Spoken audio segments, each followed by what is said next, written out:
Terima kasih saudara, kembali bersama saya Manisa Putri dan juga narasumber kita. Nah, kita akan berbincang lagi. Nah, gimana sih Pak Darmanto caranya kalau misalnya mungkin ada pemirsa nih yang pingin bergabung begitu Pak Darmanto? Apa harus datang ke lokasi atau seperti apa Pak? Ya, jadi terima kasih. Jadi kalau mau menggunakan layanan kami itu ada dua pilihan, online dan offline. Secara umum selama ini pelanggan kami itu kan dari kota-kota besar. Dari kota-kota besar, bahkan ya alhamdulillah ada yang juga dari luar negeri, itu dari Malaysia pernah kita dapat klien dari situ. Nah, kalau yang untuk online itu tujuannya itu mempermudah. Tapi kalau yang mau datang langsung itu bisa datang ke daerah Cibuyur namanya, Desa Cibuyur, Kecamatan Warungpring, Pemalang.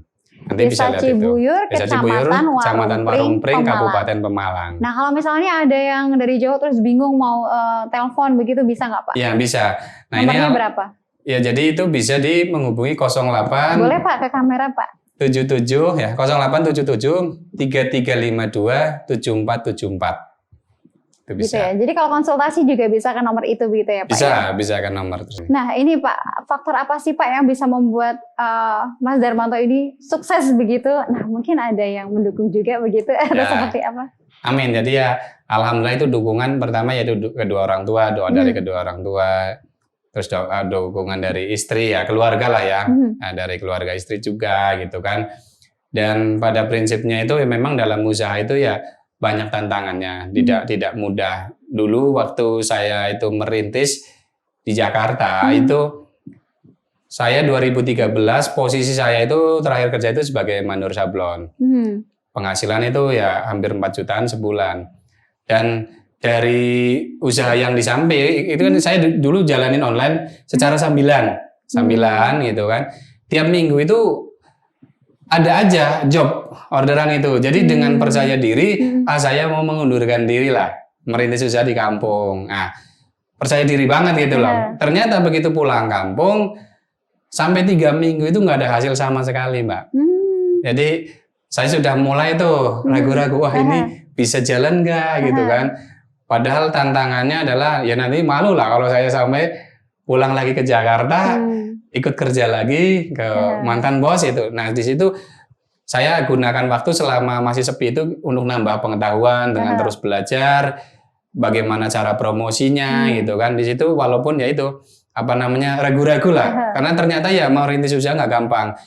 Begitu orang tahu telepon, nih Mas di mana? Oh saya di Dusun Kerandeng itu di desa. Nah, itu agak ragu-ragu. Jadi pengaruh lokasi juga sangat sangat mempengaruhi untuk keberhasilan. Alamat seperti ataupun itu. Lokasi Alamat, itu berpengaruh lokasi seperti itu. Karena dulu merintisnya memang benar-benar kalau ini sih kantor sih akses mobil ya gampang. Tapi kalau dulu saya itu di dalam karena untuk akses mobilnya itu pun agak sulit dulu waktu merintis. Ya, jadi dari rumah itu kadang ada klien yang datang langsung juga begitu melihat keadaan juga agak ragu-ragu. Seperti itu awalnya seperti itu. Jadi itu salah satu faktor kendalanya.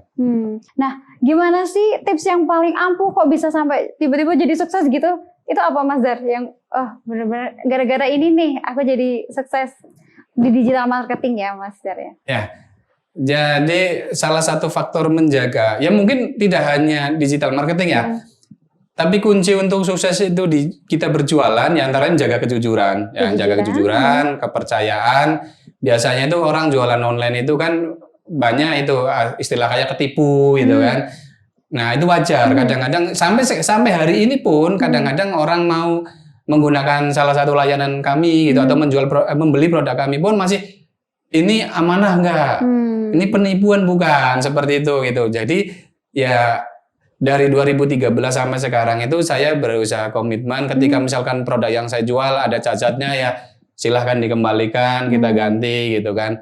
Ketika menggunakan jasa kita ya kita nggak berani memberikan janji-janji yang terlalu manis lah ya. Jadi kita harus memberikan janji ke pelanggan juga yang masuk akal, jangan berlebihan, yang kira-kira kita mampu seperti itu.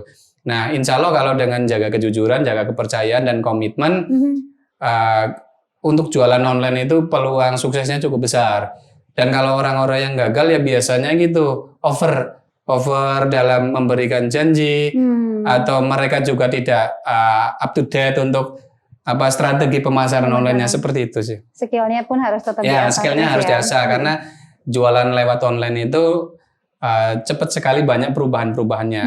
Contohnya kayak kalau saya itu kan ada namanya layanan SEO.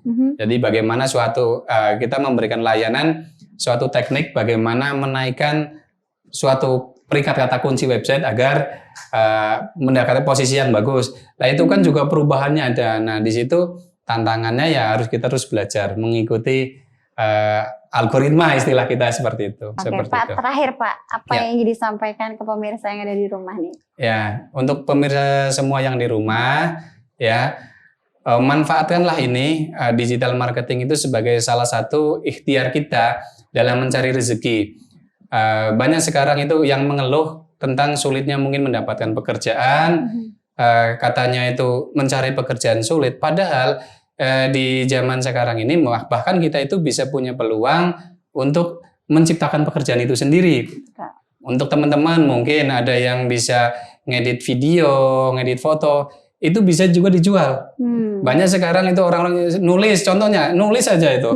Nulis itu ya bisa untuk dijual itu. Banyak sekali itu saya ada juga partner ya atau yang freelance. Saya kan melayani jasa penulisan artikel. Itu salah satu yang menjadi freelancer saya itu ibu-ibu rumah tangga.